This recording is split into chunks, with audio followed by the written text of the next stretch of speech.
오늘 4차원 영성과 그리스도인의 삶에 대해서 말씀을 나누도록 하겠습니다.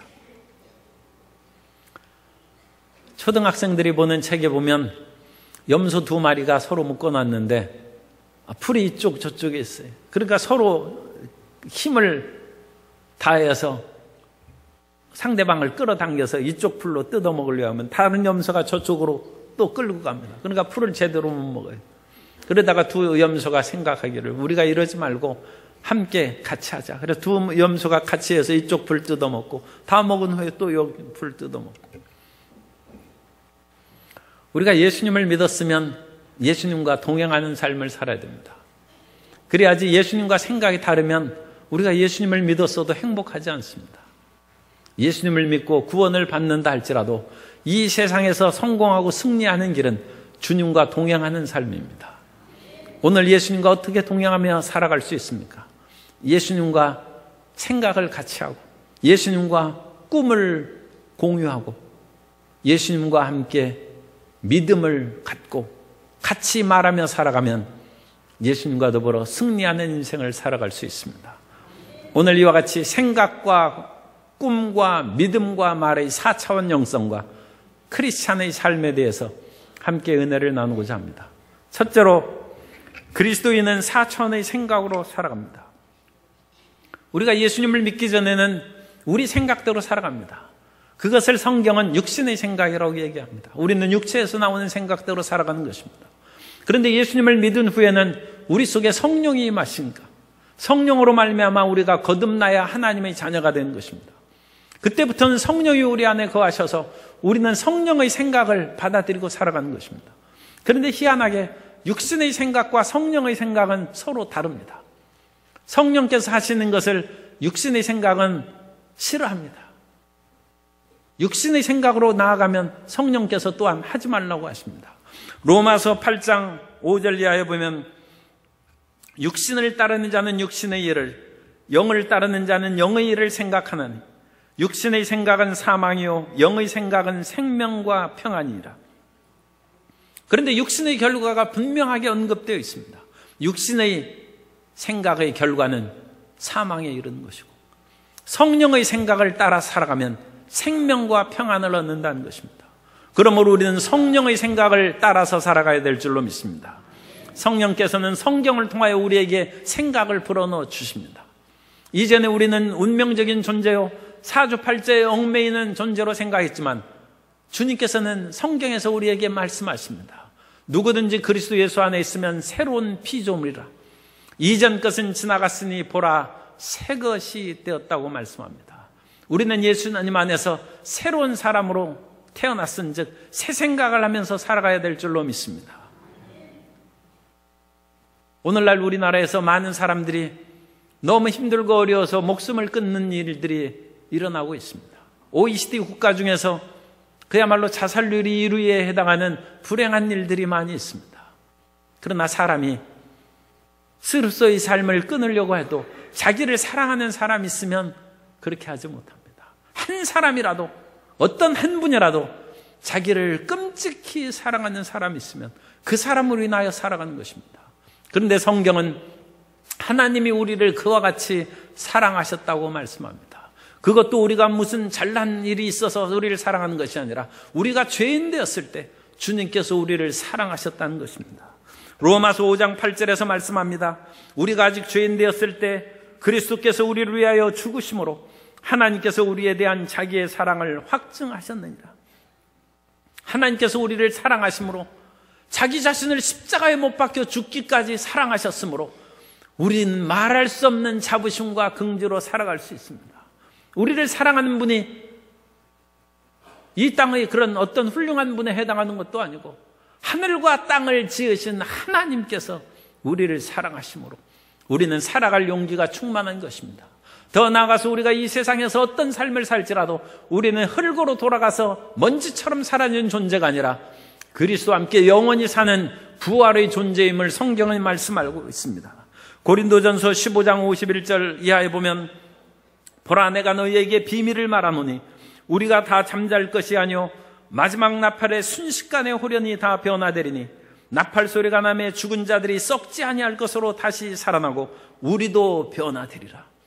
우리는 영원히 주님과 더불어 살아가는 변화된 몸이 될 것입니다. 세상에 배추벌레도 봄이 되면 이제 나비로 변해서 아름다운 본 하늘을 날아다닙니다. 우리 인생도 허무한 존재가 아닙니다. 그리스도 예수 안에서 우리는 새롭게 다시 변화될 것이고 영원히 주님과 더불어 살아가는 존재가 되는 것입니다. 그러므로 우리는 그리스도 예수 안에서 우리의 생각을 바꿔야 됩니다. 나는 예수님 안에서 4차원의 생각으로 산다는 그러한 마음의 변화를 가져야 되는 것입니다. 사람들은 생각의 한계로 말미암아 절망하고 좌절합니다. 옛날 시대에 우리나라 이제 철기 시대 가득한 옛날인데 철기 시대가 도래했을 때 사람들이 농사를 지으려니까 땅이 없어요. 그 당시 사람들이 농사를 지으려면 평평한 땅이 있어야 돼요. 그런데 이미 신석기 문명이 다가온 후로 농업혁명이 돼가지고 사람들이 농사를 다 짓기 시작했어요. 그 뒤로부터 수천 년이 지나가면서 이와 같이 평평하게 농사 지을 땅은 다 없어졌어요. 내가 어떻게 살아갈까? 이제 농사 지을 땅도 없고 다른 사람에게 일해서 내가 어렵고 가난한 삶을 살 수밖에 없지 않은가. 그러다가 참 놀라운 일이죠. 그 사람이 새로운 생각을 했어요.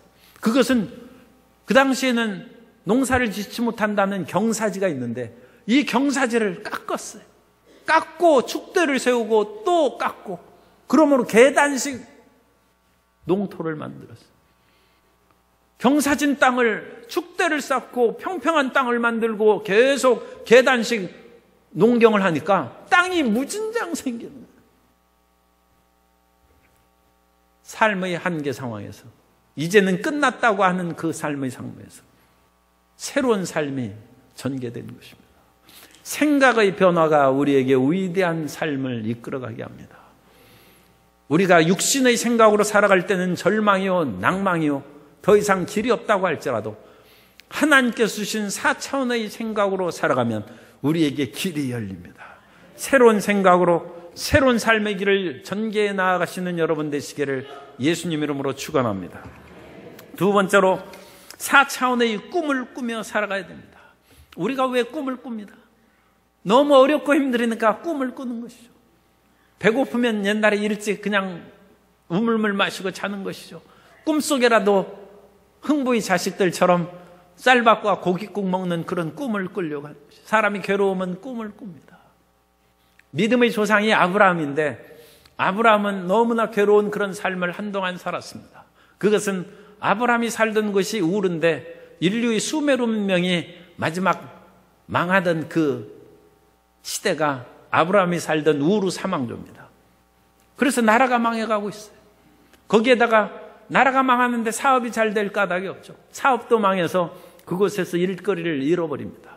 더군다나 가정적으로도 어려움을 당해서 형님이 돌아가시고 아버지가 돌아가시고 또 자기 사랑하는 아내 사라는 불임의 여인으로 자식을 낳지 못합니다.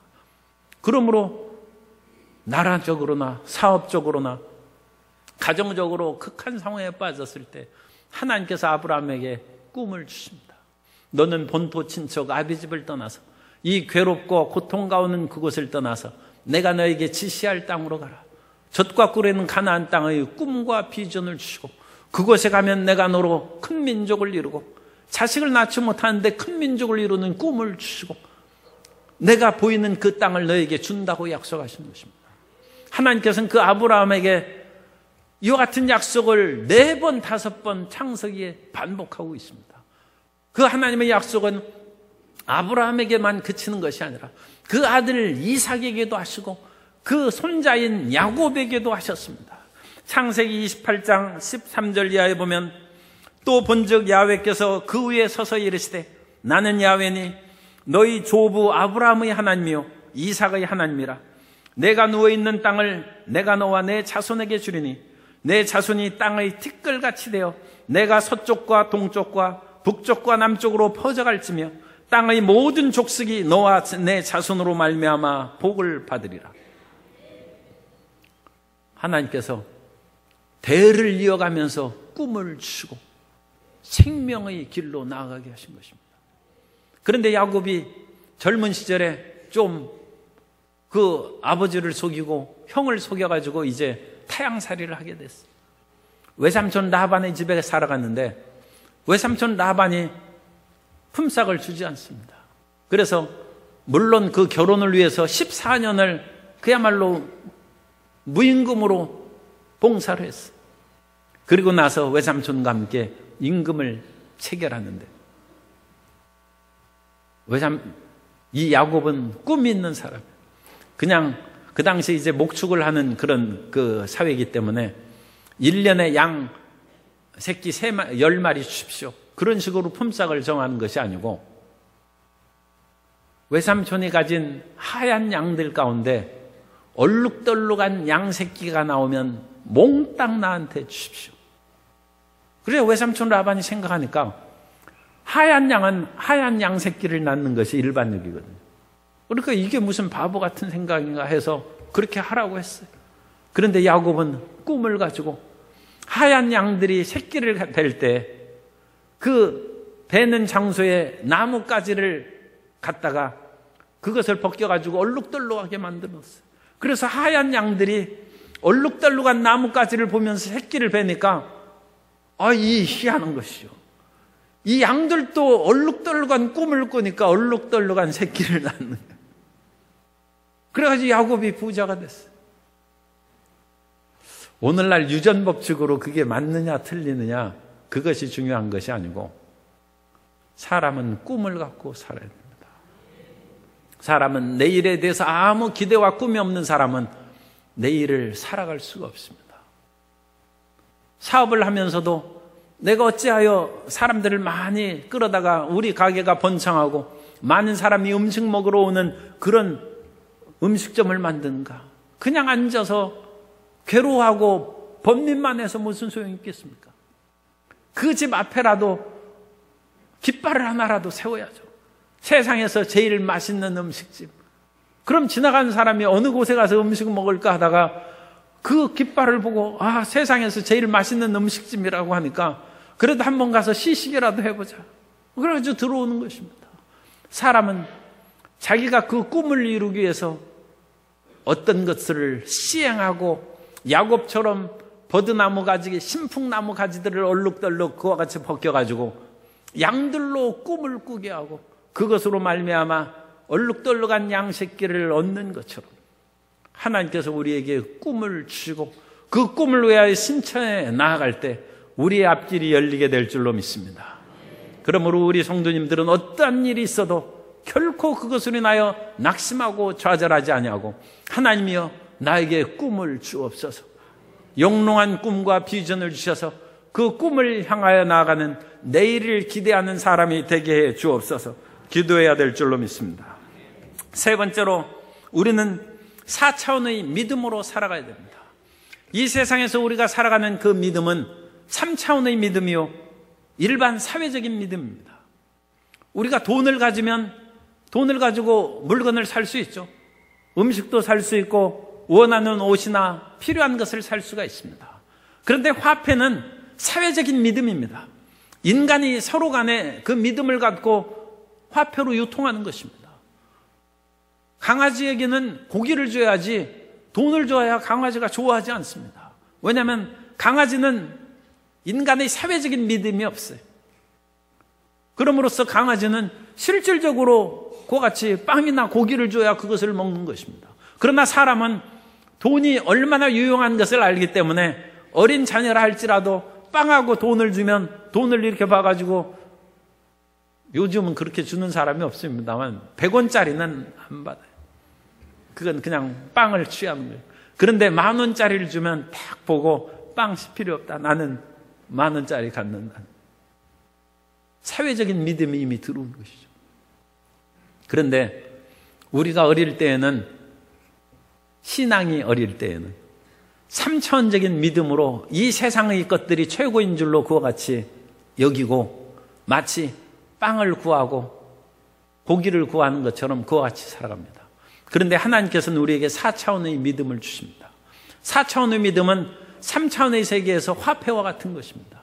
4차원의 믿음을 주시면 이 세상의 그 어떤 것도 할 수 있는 능력이 생기는 것이고, 그 길로 가면 앞길이 열리는 것입니다. 4차원의 영성을 처음 주장하신 조윤기 목사님이 서울 서대문에서 교회를 할 때, 그때 성도님들이 너무 많이 와서 이제 교회를 새로 증축해야 돼, 새로 지어야 되는데, 서울의 그런 시내 안에서는 그 큰 땅, 그건 또 너무 비싸서 많이 살 수도 없죠. 땅도 없고 여건도 좋지 않은데, 그때 여의도를 개발하기 시작했어요.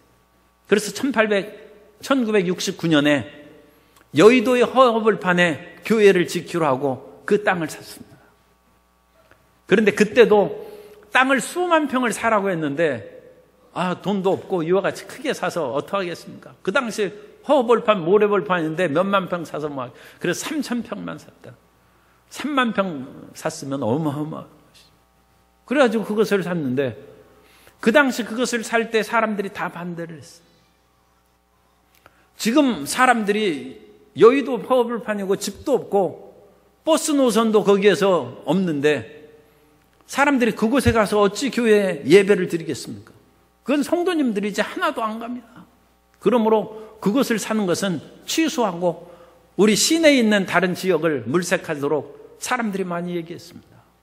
뿐만 아니라 우리가 그곳에서 교회를 지으려면 돈이 많이 필요한데, 그 당시 8억 원이 그런 건축비가 예상됐다고 합니다.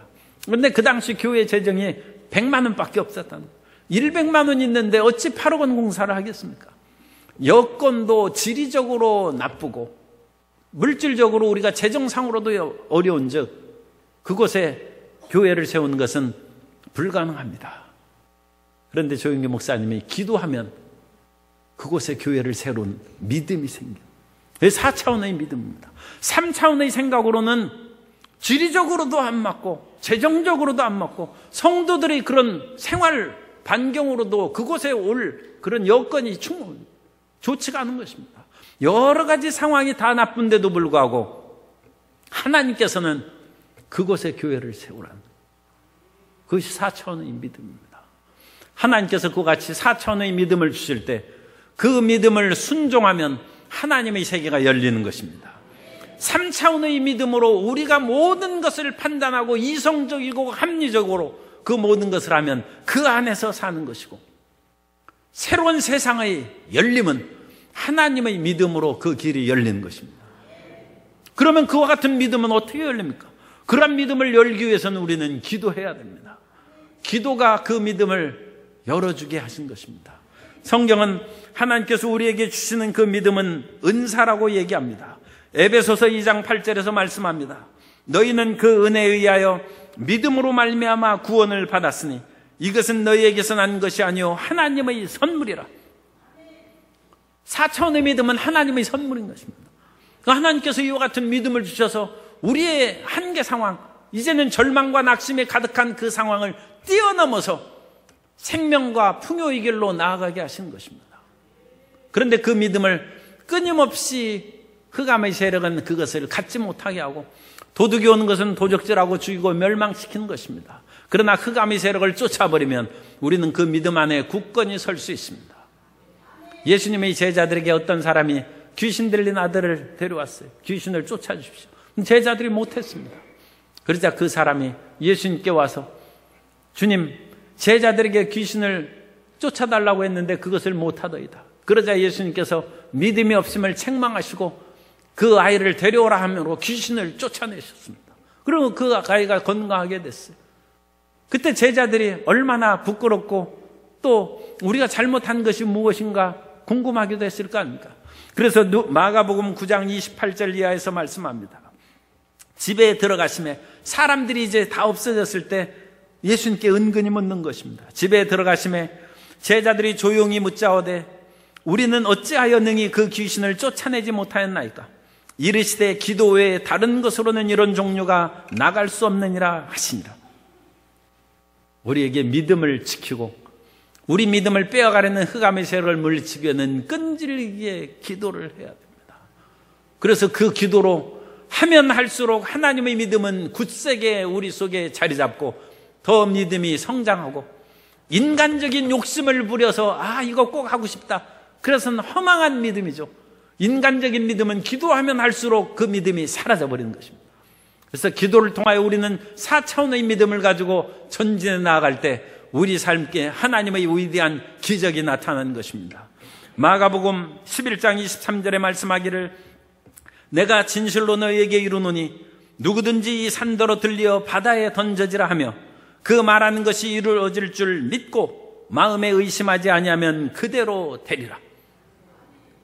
하나님께서 믿음을 통하여 산이 던져지는 기적도 나타내신 것입니다. 그러므로 우리는 예수님을 믿고 예수님과 동행하면서 주님과 같은 4차원의 믿음으로 이 땅을 이기고 살아가는 신실한 하나님의 자녀가 되어야 될 줄로 믿습니다. 네 번째로 우리는 4차원의 말을 하면서 살아야 됩니다. 우리 모든 사람들은 말을 합니다. 그런데 그 말을 하는 것이 과연 생명의 말을 하고 다른 사람에게 기쁨과 축복을 주는 말인지 우리는 생각해 볼 필요가 있습니다. 19세기의 조선시대 선비에 한장석 선비가 있는데 그 선비가 글을 많이 써와서 모아놨습니다. 그런데 어느 날 자기가 모아놓은 그 글 함을 열고 하나씩 읽어보니까 그때는 잘 썼다고 생각했는데 이게 글이 형편없어요. 그래가지고 그냥 그것을 다 모아가지고 불태워버리는 분고지라는 그 글을 또 남겼어요. 내가 이전에 쓴 글들을 어느 날 정신을 차리고 읽어보니까 쓸모없는 말이었다. 정말 철없는 글이었다. 그래서 이제 그 모든 글을 불태우노라 하는 분고지라는 불태워버린다는 글을 썼습니다. 말과 글은 원래 같은 것입니다. 우리가 하는 말을 우리가 표현해서 쓰면 이제 글이 되는 것이죠.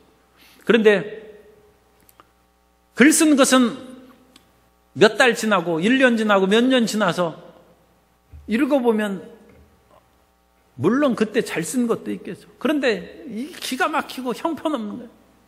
그럼 스스로 얼굴이 뜨거워져서 불태워버리는 거예요. 그런데 우리의 말이 그와 같이 남길 수 있다면, 물론 요즘에 이제 녹음하는 것도 있지만 그래도 대부분의 말은 없어져 버리죠. 그래서 우리 말을 우리가 보관을 못해. 그런데 그 모든 말을 모아놓을 수 있다면 그 모아놓은 말을 1년, 5년, 10년 뒤에 읽어보면 내가 왜 그때 그런 말을 했을까? 그래야 그때 그 사랑하는 사람을 왜 마음을 아프게 했을까?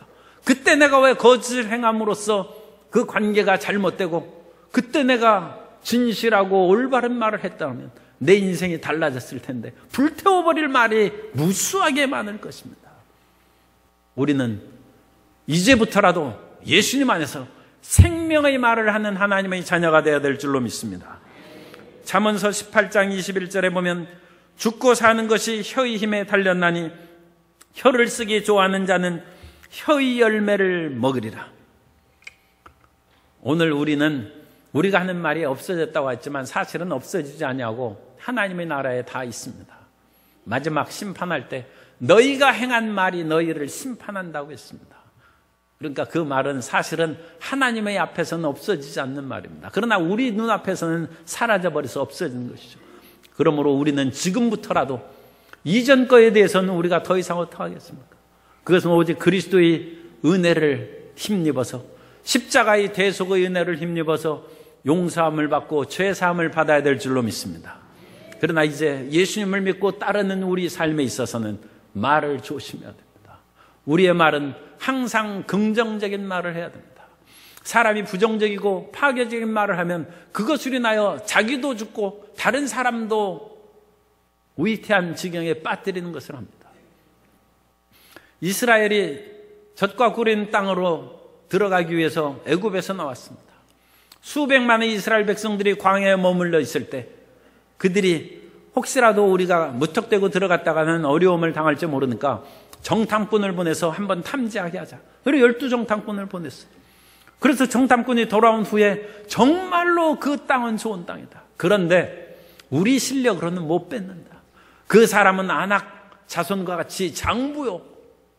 키가 크고 우리는 메뚜기 같고 그 성읍은 견고하고 커서 우리는 탈취할 수 없다. 부정적인 말을 할 때 그 10명의 정탐꾼이 부정적인 한 말을 이스라엘 백성들이 듣고 낙심하고 탄식하고 하나님을 원망하여, 하나님 어찌하여 우리가 적군의 칼날에 죽고 우리의 자식들은 노예로 잡히게 합니까? 하면서 우리 차라리 애굽으로 돌아가는 것이 낫지 않느냐. 그럼으로써 그 부정적인 말로 인하여 그 모든 출애굽의 첫 세대들은 광야에서 죽고 멸망당했습니다.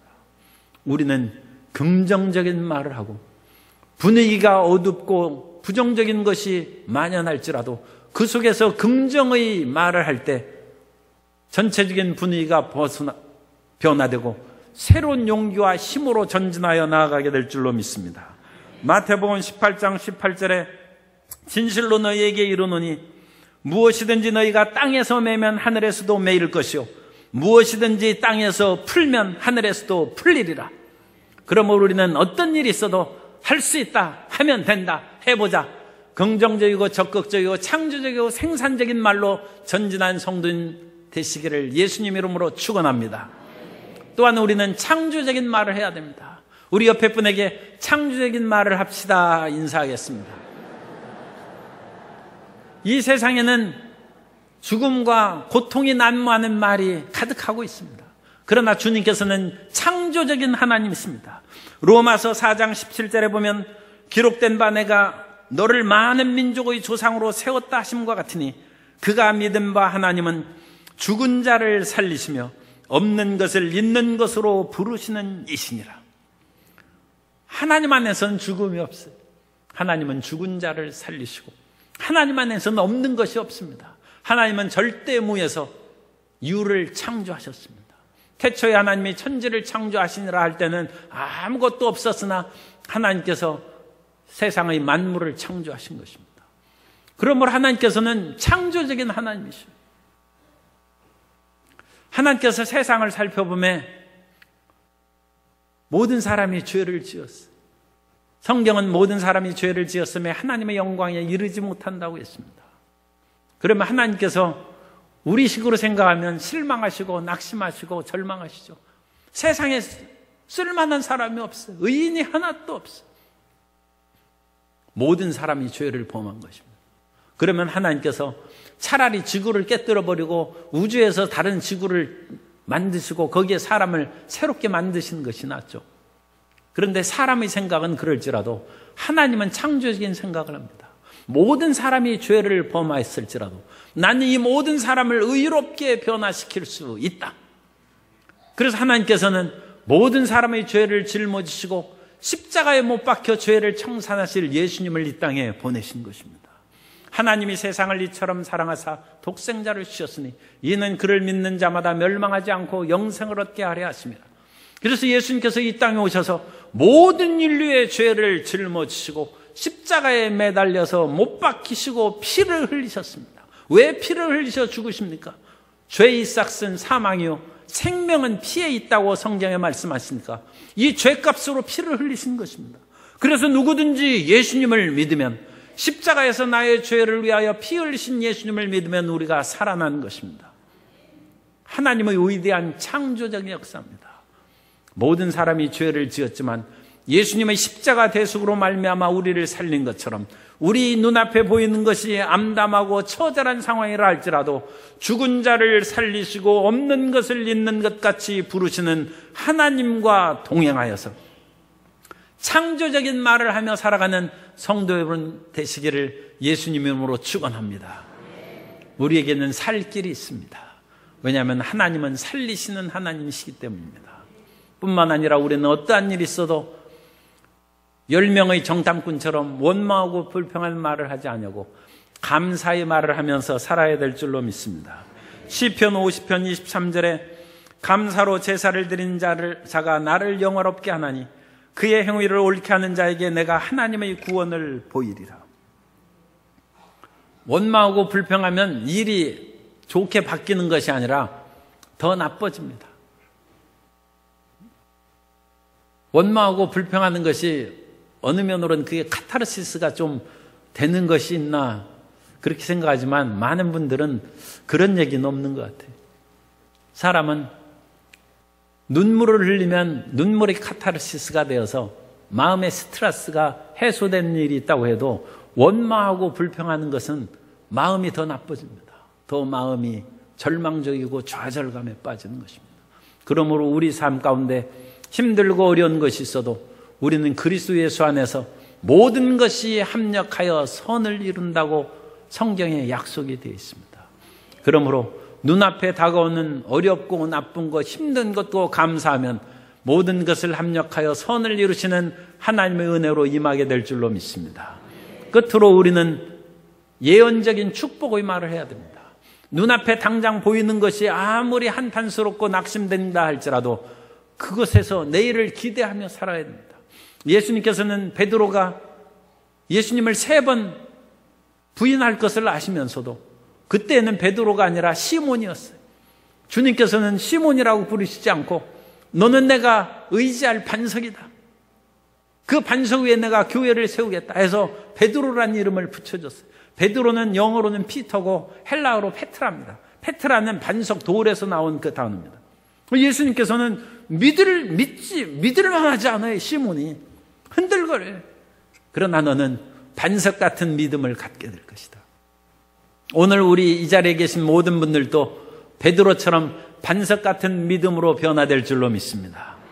주님께서는 우리 앞길을 내다보시되 부정적으로 내다보는 것이 아니라 예언적인 복을 우리에게 말씀하시고 잘되고 형통하여 하나님 나라 건설의 기둥이 될 것을 주님께서는 말씀해 주시는 것입니다. 그러므로 우리의 자녀들에 대해서 항상 긍정적이고 축복의 예언적인 말로 자녀에게 복을 주시기를 바랍니다. 우리 이웃과의 관계에서도 지금은 그 사람의 관계가 조금 어렵고 나쁠지라도 당신은 정말 좋은 이웃이 될 것이다. 당신은 나의 기쁨이 될 것이다. 예언적인 축복을 하시기 바랍니다. 이것이 4차원의 말입니다. 4차원의 말은 긍정적이고 창조적이고 또 예언적인 축복의 말을 하고 감사의 말을 행하는 것입니다. 그 말을 행할 때 하나님께서 내 말대로 내가 말로 씨앗을 심은 대로 내가 이행할 것이다. 복을 내려 주시는 것입니다. 우리가 예수님 믿고 동행하는 데는 주님과 함께 영적인 소통이 이루어지는 것이 필요합니다. 주님과 함께 영적인 교제를 나누는 것은 4차원의 영성으로 예수님과 함께 같이 생각해야 돼요. 예수님과 함께 같은 꿈을 꾸고 예수님이 믿는 4차원의 믿음으로 우리도 같이 믿고 예수님께서 말씀하시는 위대한 창조적인 말로 우리도 같이 말하면 4차원의 생각과 꿈과 믿음과 말을 통하여 우리는 새로운 인생을 살아가고 우리 앞길이 열리게 되는 복을 누리게 되는 것입니다. 그러한 축복으로 충만한 모든 성도님 되시기를 예수님 이름으로 축원합니다.